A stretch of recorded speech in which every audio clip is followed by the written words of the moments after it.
I mentioned Varsity Blues.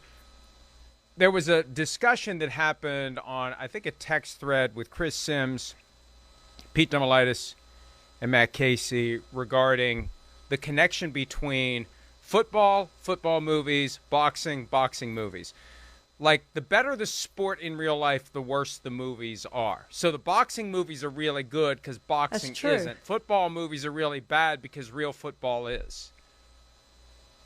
Well, and I would argue that baseball movies are very good, too. I mean, you think of 3 or 4 that were outstanding baseball movies. It's a great point. I don't know that there's a football movie that I'm just completely in love with that I would want to go watch over and over and over again. But there are baseball movies. There are boxing movies, Rocky, of course, and none in football. It's a great point. Yeah, the football movies, for the most part, are disappointing. Remember the Titans is one that I can watch once a year. That's or it. thereabouts. That's the only one. But even that isn't spectacular. It just stands out because it's good in comparison to most of the other football movies that are out there.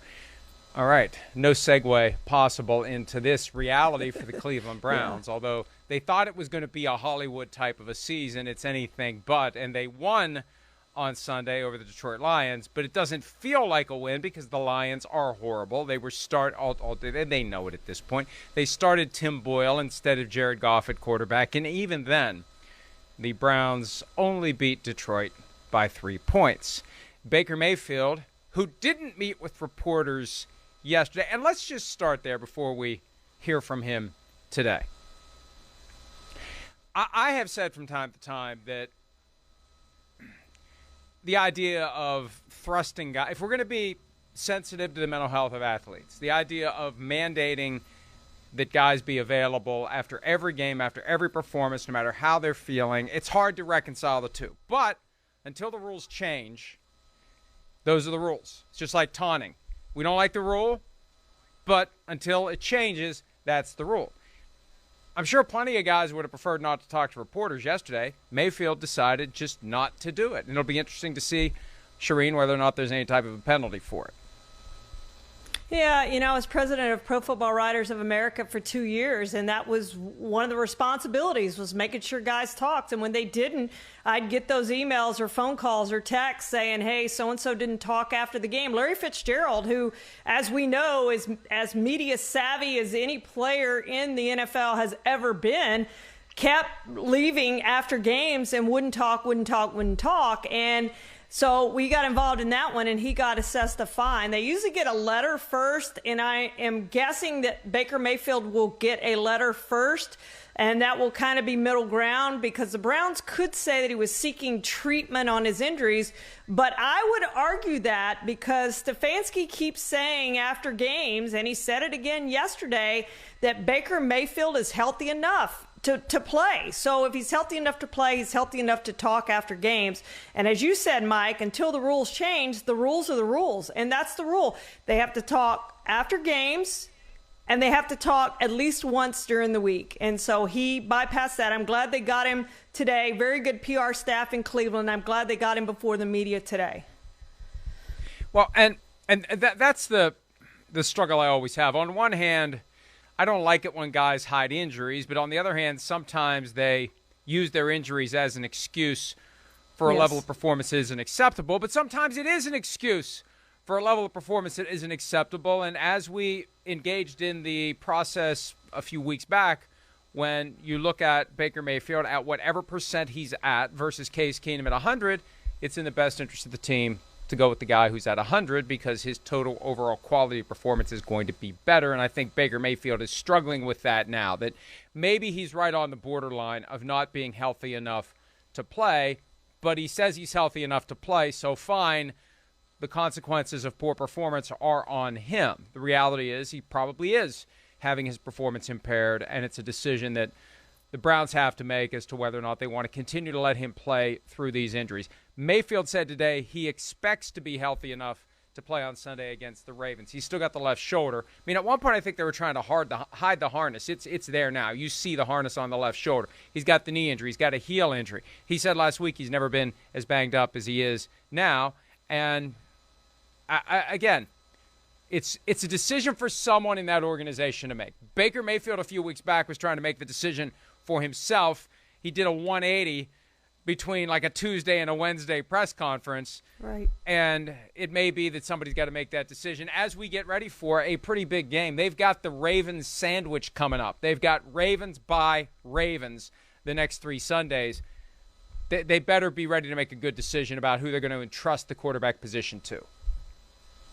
Oh, and I'm sure it's a hard decision, Mike. He's your starting quarterback, but you have a decent backup behind him in Case Keenum. So your playoffs are on the line here. You have to make that decision. It's a hard decision to make.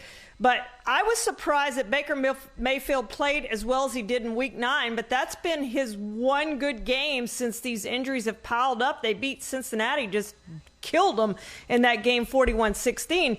But aside from that, he's not played well, and I have no doubt it's the injuries. Despite what they say, they can say it's not injuries, not injuries.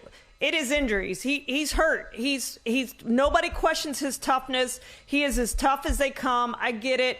But at some point, Mike, the organization has to step in and say, hey, we get it. You're tough. You want to play. But our best bet is to go with the backup, Case Keenum, let you heal a little bit. Shoulder's not going to get any better, but maybe his other injuries get well enough that he can go out there and execute like he did against the Bengals. And like we know, games we've seen that he plays really well because he hasn't played well of late. And this is what we hear over and over again at this time of the year. Nobody's 100% now. Everybody's banged up to some extent. And so other players don't necessarily want to hear it, but it is part of the reality, and we all focus on the health of the quarterback because it's the most important player on the team. I mean, the Aaron Rodgers toe is going to be a point of focus and discussion and scrutiny and concern as he continues deeper and deeper into the season because it's getting worse, not better. And things typically don't get a chance to heal on the fly. It's good the Browns have their bye week coming up, just like the Packers have their bye week coming up, and we'll see how healthy it makes Baker Mayfield. But the reality is you're going to get hit, you're going to get hurt, and your injuries aren't going to heal if you continue to get hit while you're trying to heal. And, of course, it all goes back to, and this was the conversation from last week, know when to not put yourself in harm's way, and don't go make a tackle after you throw an interception. That was the first domino that began to fall for Baker Mayfield way back in Week 2. Back when everybody's 100% and they're in the best shape they've ever been in, they throw themselves into that fray. If you're not careful, you start down this path that gets you to the point where you're falling apart by Thanksgiving.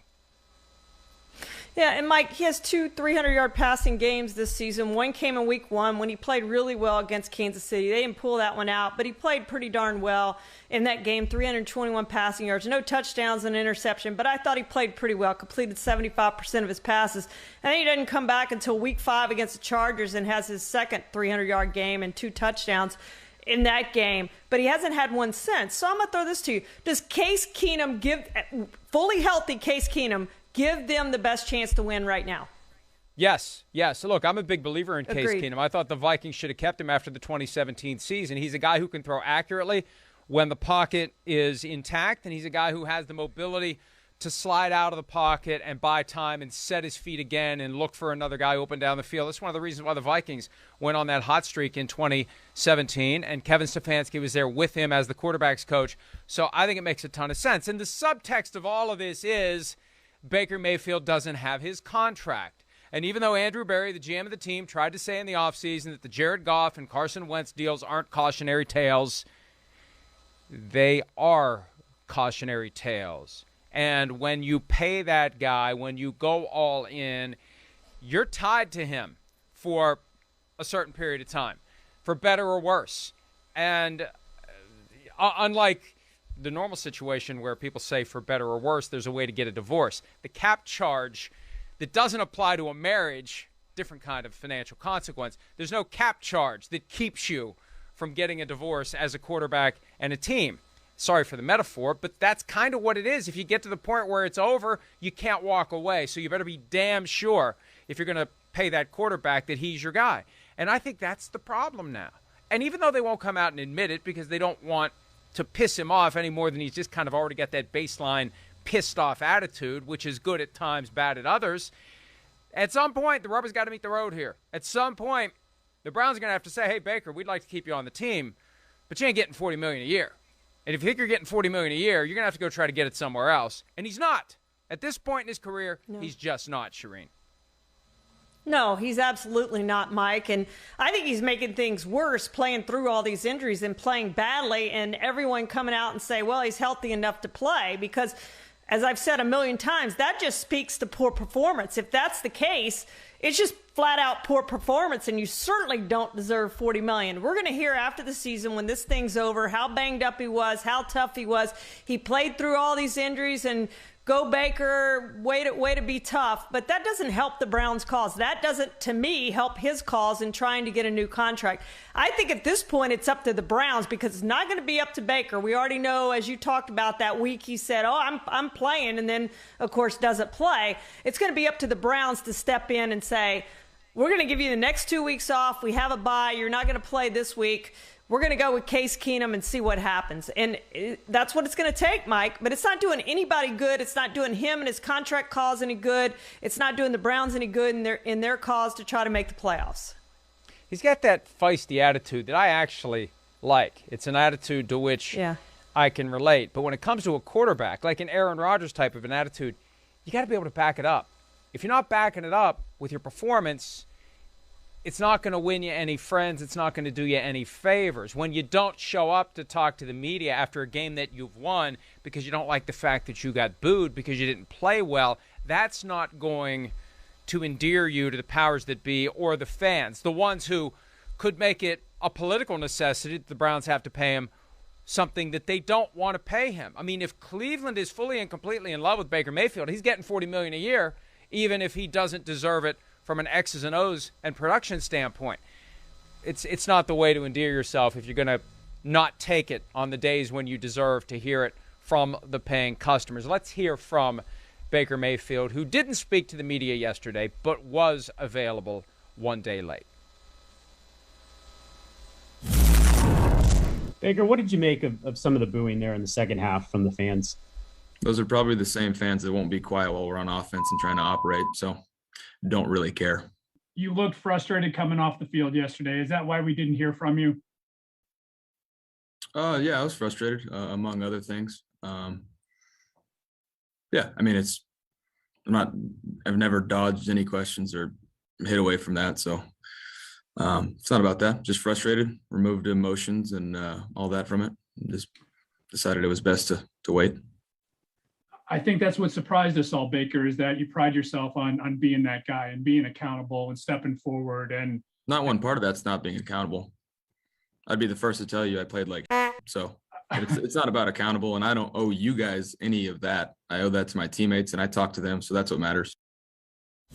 See, that's that attitude I don't like. That's where you go too far. Your play doesn't back it up. You haven't done enough in the NFL to justify that effort to say, I didn't dodge any questions, but I don't know anything to you people. Well, you did dodge questions. You dodged all of the questions by not showing up.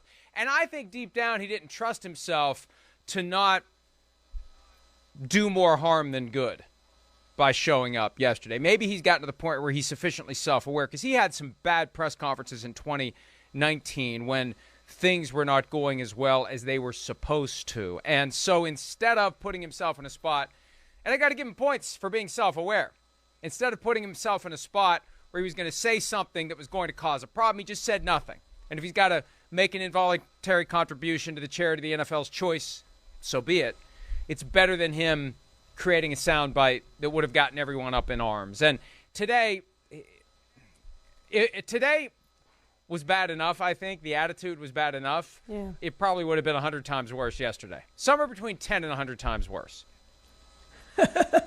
Yeah, there's no doubt, Mike, that he obviously would have ripped the fans and no telling said what, because we know Baker is outspoken. So he probably did the right thing by not coming on yesterday, but in his cause, I don't think it was the right thing, because I think you have to adhere to the rules.